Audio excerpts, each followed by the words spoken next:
Hello Tracy, I was actually training one of my students and I saw something very interesting in this game. So what happened in this game, it's Carlsen playing against Grischuk, and Grischuk took on a5, which is a sacrifice to lure the queen away and get enough pieces around the white king to perhaps launch an attack. So black has got the queen, the bishop, the knight, and the rook all close to the king, and the king has got the bishop and the knight as the only defenders really around it. So Grischuk speculated that this should be enough to win, and I'm sure against an average player this should work. But the world champion is a very good defender, and in this particular game he uses everything at his disposal to neutralize Grischuk's offensive. So first here we see rook a b1, which is one of the basic ideas behind defense, is reduce the amount of attackers by exchanging. So by playing rook a b1, white is offering this exchange. At the same time, he's putting his rook in an active file where this could become a serious offensive piece, which is also another way of defending, creating enough counterplay to distract your opponent from attacking you. So after rook a2, Carlsen again plays queen a6. Queen a6 is not an offensive move as it looks like at first, but it's rather a way for the queen to get involved back in the defense, as we will see later. Here Grischuk plays e3, a temporary pawn sacrifice, the main aim of which is to open the second rank, the 7th for black and the 2nd for white, which the black queen and rook could use to combine an attack on the king side. This definitely looks a bit scary, and if you ignore, he's taking on f2, attacking the rook. So Carlsen takes and queen g5, threatening checkmate in 1. So now Carlsen starts using part of what he's been building up as a defensive plan. He plays rook e2.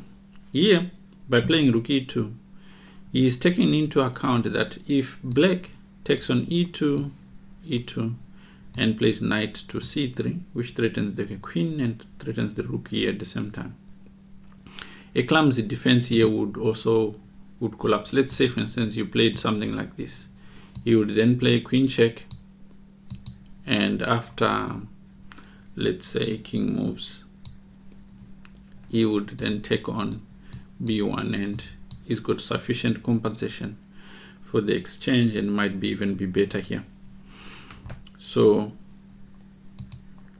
here, after knight c3, Carlsen had to calculate that he could play then queen e1, and after knight takes, he would have an intermediate move like bishop f4, and I think it's not the only one. He could also even play knight f3 here, but for the sake of progress, bishop f4, a forward move, and after queen h5, queen takes b1, and a very good position for white.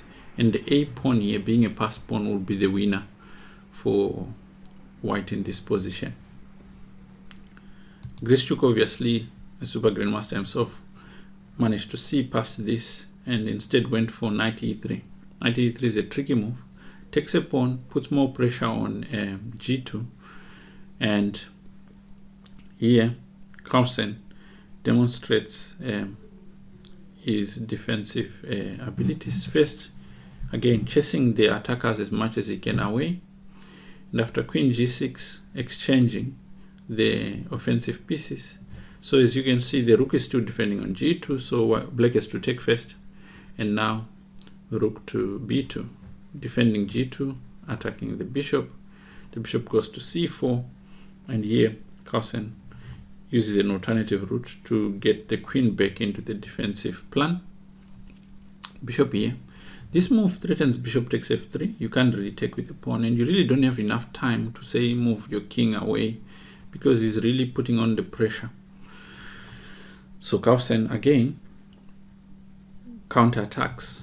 He's attacking the knight at the same time bringing the queen towards the defense of the king side. f4, and I think at this point Grischuk actually just cracked because there's nothing much he can do. And after bishop f4, it became clear that after knight c2, Carlsen only had to sidestep one one trap with queen f3, bishop f3. If you take on f3, then he takes on d4. So you have to eliminate the knight, and after this, there's nothing that Black is playing for, and Grischuk resigned. I thought it was very instructive how Carlsen, applies this to an expert level, to how to defend the counterplay that Black had. And it's not easy in practice. If you know what it's like to defend a position like this, this should be something that a person needs to see a couple of examples of and be able to apply, and I think it would make a big difference in results in practice. Thank you for joining us, and if you really like our material, please just subscribe. It helps us grow the channel.